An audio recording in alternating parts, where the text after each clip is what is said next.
La prisión federal en la que Jeffrey Epstein pasó sus últimas horas no era un lugar que dejara mucho margen a la improvisación.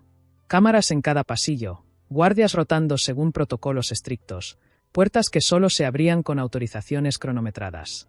Sin embargo, la mañana en que se anunció su muerte, todo parecía haberse alineado para crear un vacío de control. Cámaras supuestamente dañadas, rondas de vigilancia omitidas y una cadena de eventos tan improbable que pronto se convirtió en combustible para las teorías más inquietantes. Con el paso de los meses, el caso se llenó de lagunas. La narrativa oficial hablaba de suicidio, de un interno que, aislado por su notoriedad, había encontrado la forma de burlar las medidas de seguridad. Pero entre las páginas selladas de los informes y las declaraciones dispersas de los funcionarios, surgían detalles que no encajaban. Y entonces apareció una filtración. El material, descrito por quienes lo vieron como una bomba, consistía en fragmentos de vídeo de las cámaras del bloque de celdas donde Epstein fue encontrado. No era una grabación continua, sino cortes de apenas segundos, como si hubieran sido seleccionados o extraídos con intención. En uno de esos fragmentos, la figura de un hombre no identificado aparecía entrando en el pasillo correspondiente al bloque de Epstein horas antes del hallazgo. No llevaba uniforme de guardia ni distintivo oficial, pero se movía con la familiaridad de alguien que conocía el lugar. Los expertos en seguridad que analizaron las imágenes coincidían en algo. Aquel hombre no parecía perdido.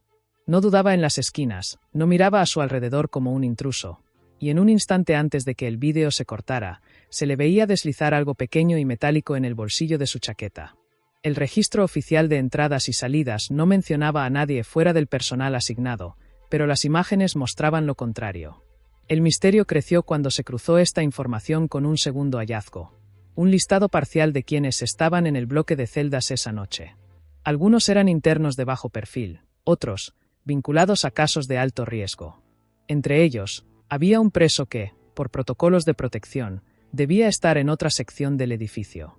Nadie dio explicación convincente de por qué figuraba allí, y cuando la prensa intentó localizarlo meses después, su rastro se perdió tras un traslado a una prisión no especificada. El relato oficial no cambió, pero dentro de los círculos que investigaban el caso se empezó a hablar en voz baja de que aquel hombre captado por las cámaras podía ser la clave para entender lo ocurrido. Algunos apuntaban a un contratista externo con acceso temporal, otros a un funcionario encubierto cuya presencia no debía figurar en ningún registro. Lo único claro era que su paso por ese pasillo coincidía con la franja de tiempo en la que, según el informe forense, se habría producido la muerte de Epstein. Las autoridades negaron la autenticidad de los vídeos filtrados, alegando que las imágenes podían estar manipuladas. Sin embargo, varias fuentes confirmaron que el ángulo de cámara y la calidad coincidían con los equipos instalados en esa sección de la prisión. La pregunta ya no era solo si Epstein se quitó la vida o fue asesinado, sino quién tenía el poder suficiente para aparecer en un bloque de máxima seguridad sin dejar huella oficial. La historia quedó atrapada entre la falta de pruebas concluyentes y la imposibilidad de acallar las dudas. En ese espacio gris, las teorías crecieron, y el hombre captado por las cámaras se convirtió en un fantasma moderno. Una silueta que, por unos segundos, pareció atravesar el núcleo de uno de los misterios más polémicos del siglo, dejando tras de sí una pregunta que aún hoy sigue sin respuesta. Con el tiempo, la figura en las imágenes adquirió un carácter casi mítico. Analistas forenses contratados por medios independientes ampliaron y estabilizaron cada fotograma disponible, buscando algún indicio revelador. Un tatuaje en la muñeca, un pliegue en la ropa, un gesto involuntario. En una de esas ampliaciones, un destello en la solapa parecía ser una insignia metálica, de forma irregular, que no correspondía a las credenciales estándar de la prisión. Ese detalle, aunque minúsculo, abrió otra línea de especulación. ¿Pertenecía a alguna agencia federal, a un servicio de inteligencia, o era simplemente un objeto cualquiera interpretado bajo la lupa de la sospecha? Lo más inquietante fue descubrir que, según registros de mantenimiento, las cámaras de seguridad en el pasillo donde se encontraba la celda de Epstein habían sufrido interferencias técnicas en días previos, algo que no había ocurrido en otros sectores del penal. Las explicaciones oficiales hablaban de fallos rutinarios y problemas eléctricos, pero el hecho de que el único tramo afectado coincidiera con la zona más sensible de la prisión alimentó la idea de un sabotaje deliberado. Paralelamente, periodistas que investigaban la filtración recibieron advertencias veladas. Correos electrónicos no solicitados, llamadas desde números imposibles de rastrear, mensajes encriptados que sugerían no seguir escarbando. 2 reporteros abandonaron la historia de forma abrupta, alegando motivos personales, y uno de ellos dejó entrever que había sido vigilado fuera de su domicilio. La presencia de estos obstáculos, más que frenar la curiosidad, reforzó la percepción de que había mucho más que una coincidencia en aquella noche. Los pocos funcionarios dispuestos a hablar lo hicieron de forma anónima. Describieron un ambiente extraño esa madrugada, cambios en las rondas habituales, guardias reubicados en otras áreas sin explicación, órdenes transmitidas verbalmente y no por escrito. Uno incluso aseguró haber visto, a través de una ventana interior, a un hombre que no reconocía saliendo del pasillo de celdas minutos antes de que se activara la alerta médica. Esa descripción coincidía, de forma perturbadora, con la silueta del individuo en el vídeo filtrado. El nombre del misterioso visitante nunca apareció en los informes oficiales, pero su presencia fue confirmada extraoficialmente por al menos 3 fuentes distintas. Lo que ninguna pudo explicar era cómo había llegado allí sin pasar por los controles de acceso, o si había recibido ayuda desde dentro. La combinación de un visitante no registrado, una cámara que falla justo en el momento crítico y un interno de alto perfil muerto en circunstancias cuestionables creaba una ecuación demasiado perfecta para ser accidental. Hoy, años después, el caso sigue envuelto en una niebla espesa. Los vídeos filtrados ya no circulan libremente. Fueron retirados de plataformas y archivados en discos duros fuera de Internet abierto. La identidad del hombre del pasillo permanece sin confirmar, y el listado de quien estaba en el bloque esa noche es un documento que, oficialmente, no existe. Sin embargo, para quienes han seguido cada pista, la certeza es otra. Alguien estuvo allí, no debía estarlo, y lo que ocurrió tras esa breve aparición cambió para siempre la historia de Jeffrey Epstein. La identidad de aquel hombre, congelada en unos pocos segundos de vídeo, se convirtió en un enigma que atrajo a investigadores privados, periodistas de investigación e incluso a exagentes de seguridad retirados. Cada uno tenía su propia hipótesis, y cuanto más se indagaba, más ramificaciones aparecían. El acceso a un bloque de máxima seguridad en una prisión federal no era cuestión de suerte. El protocolo exigía credenciales emitidas por la administración penitenciaria y, en ocasiones, autorizaciones firmadas por jueces o por el propio Departamento de Justicia.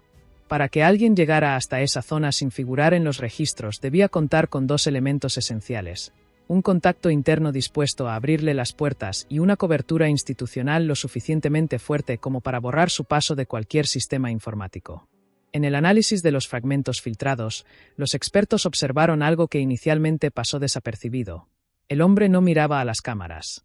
No porque intentara ocultarse, sino porque parecía saber exactamente dónde estaban y en qué ángulo podían captarlo.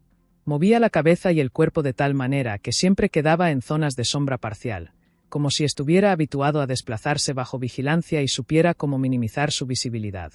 Ese patrón de movimiento llevó a algunos a sospechar de personal con experiencia en operaciones encubiertas, quizá de agencias de inteligencia. Un antiguo miembro del servicio secreto, bajo anonimato, afirmó que reconocía en sus pasos la misma disciplina que se enseña en entrenamientos para infiltraciones en entornos de alta seguridad. Caminar pegado a las paredes, elegir siempre el lado ciego de las cámaras y evitar cualquier interacción innecesaria. La investigación independiente empezó a cruzar datos con horarios de vuelos, registros de hoteles cercanos y facturación de tarjetas corporativas de organismos gubernamentales. En uno de esos cruces apareció un nombre vinculado a un contratista de seguridad que, curiosamente, había trabajado en instalaciones penitenciarias bajo contratos confidenciales. No era prueba suficiente para señalarlo como el hombre del vídeo, pero sí para levantar nuevas sospechas. Mientras tanto, otro hallazgo alimentaba el misterio. En los registros internos de la prisión, el turno de vigilancia correspondiente a esa noche mostraba cambios de última hora. 2 guardias que debían cubrir el bloque de Epstein fueron reasignados a otro sector por actividades de mantenimiento. Una excusa que, al revisarse los informes técnicos, resultó no tener soporte alguno. En su lugar, se colocaron reemplazos temporales que, según compañeros, no eran parte habitual del personal de ese módulo. Esa cadena de sustituciones y movimientos coincidía con la ventana de tiempo en la que el misterioso hombre había sido grabado. El pasillo estuvo bajo su control total durante al menos 7 minutos, un intervalo suficiente para entrar y salir sin dejar rastro, siempre que alguien se encargara de mantener alejadas a las miradas inoportunas. Las conexiones internacionales no tardaron en surgir. Epstein, Con su red de contactos que abarcaba empresarios, políticos y figuras de la realeza en distintos continentes, había acumulado secretos que podían incomodar a gobiernos enteros. Algunos analistas insinuaban que la muerte del magnate no respondía a un solo interés, sino a una coincidencia de voluntades. Diferentes actores, con distintos motivos, convergiendo en la necesidad de que jamás testificara. Los más osados plantearon que el hombre del pasillo podría ser un operador contratado no por una sola parte, sino por una alianza tácita entre varias. Un agente con acceso a múltiples redes, capaz de moverse sin dejar huella en un sistema donde cada paso se registra. Su misión: ejecutar, verificar y desaparecer. A nivel mediático, la historia fue perdiendo presencia en la prensa convencional, pero en foros y redes especializadas en filtraciones la figura del hombre se convirtió en un símbolo. Algunos le daban un nombre ficticio, otros lo vinculaban con operaciones pasadas en las que las circunstancias eran sospechosamente similares. Cámaras fallando, personal desplazado y objetivos que terminaban muertos en entornos de alta vigilancia. Con el tiempo, los vídeos originales se hicieron casi imposibles de encontrar. No por